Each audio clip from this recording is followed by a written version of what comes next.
So look at successive transformations. So the two transformations, if one is followed, so rotation, for example, is followed by reflection, these are two successive transformations, so one followed by the other. So if we've got a transformation A,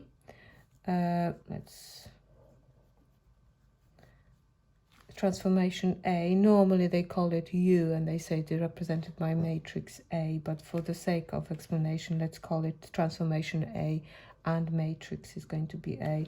If transformation A is followed by transformation B, then you need to find the overall matrix that you would, one single matrix that will get you straight away to the answer of you do B times A. So whatever is done last is written first. So it's BA. Now, if I wanted to do AB straight away, that means it's B is done first and it's followed by A. So whatever you write last, that is what's done first. So look at example 10. So here we've got two transformations. One is rotation by 90 degrees around 0, 0. So 90 degrees, rotation around 0, 0. And let's call that, I don't know, P. And then Q is reflection in the line y equals x. And we are told that matrix T represents this rotation.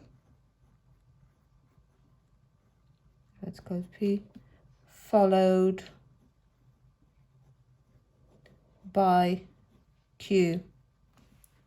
So effectively, knowing that you need to do the multiplication in the reversed order, you're going to write whatever happens last first, and then so you will calculate QP.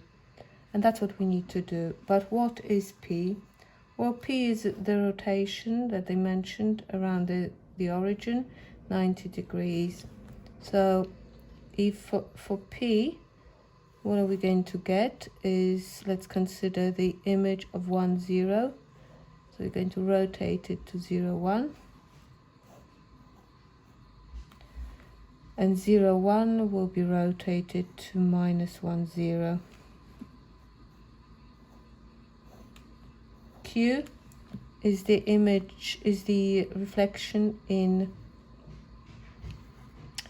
a y equals x. So the image of 1, 0 is 0, 1. So that becomes our first column. And the image of 0, 1 is 1, 0. Okay, so find the matrix T, which is Q multiplied by P, which is P followed by Q. So let's put Q first, and then P. Okay, let's multiply it out. You will get 1, 0, 0. -1. Okay, you describe this transformation for part B. So what is this transformation? So again, let's see. So the first column is the image of the unit vector along the x-axis.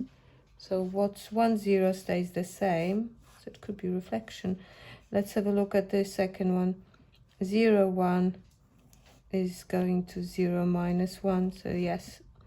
So this is reflection in x-axis, which is called y equals 0. Okay. Example 11, and then we'll go into exercise 7D. So here is a matrix. We are told that this matrix M represents enlargement with a scale factor and followed by rotation. So we need to first of all find that scale factor. So the scale factor here, we can find the scale factor for the area. So the area scale factor is going to be det m. So this is going to be minus 2 root 2 times minus 2 root 2, which is 8, minus 2 root 2 times minus 2 root 2, which is also 8. 8 plus 8 is 16. Now this represents the area scale factor, because that's what that does. What we need to do is now find the scale factor for the enlargement. So remember, this is the linear scale factor. When you describe the enlargement, you quote linear scale factor square root of 16, which is 4. And we also been asked to find but what angle this matrix has been rotated. Okay, so enlargement followed by rotation. So that means our matrix M is going to be enlargement was done first. So let's call that one E, and this one rho. And then it was followed by rotation. Okay, so what we can do is sub those matrices in.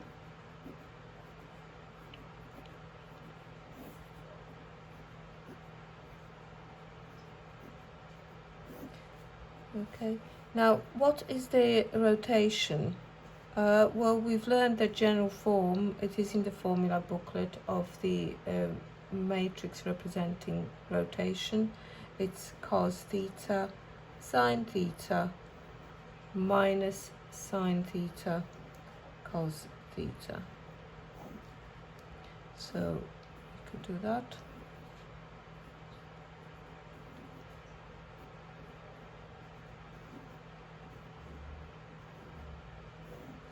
There you go.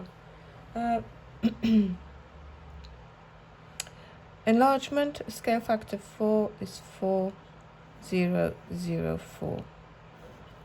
Now you could find the inverse of that matrix and apply it to this side, which is the inverse of, you can just use geometric representation. Opposite of enlarging by scale factor of 4 is enlargement scale factor of 1/4. So then you could apply this inverse matrix to this side. Alternatively, you can just, because it's multiples of 4, you can take the 4 out,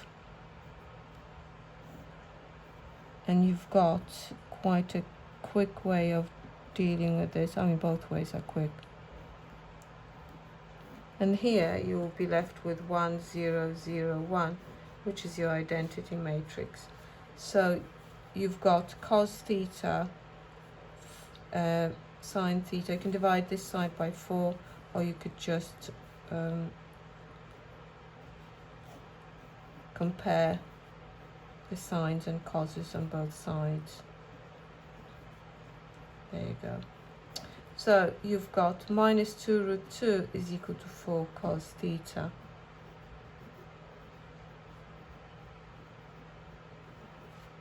So that gives me cos theta is equal to minus root 2 over 2. Now 4 sine theta is equal to 2 root 2.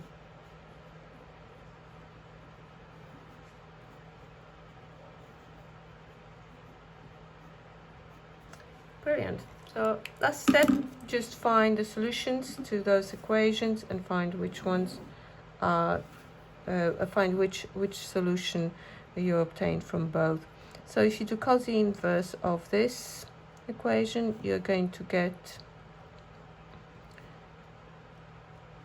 okay, that's going to give you plus and minus 135 degrees. Let's use the sine theta. I think we've had one like that.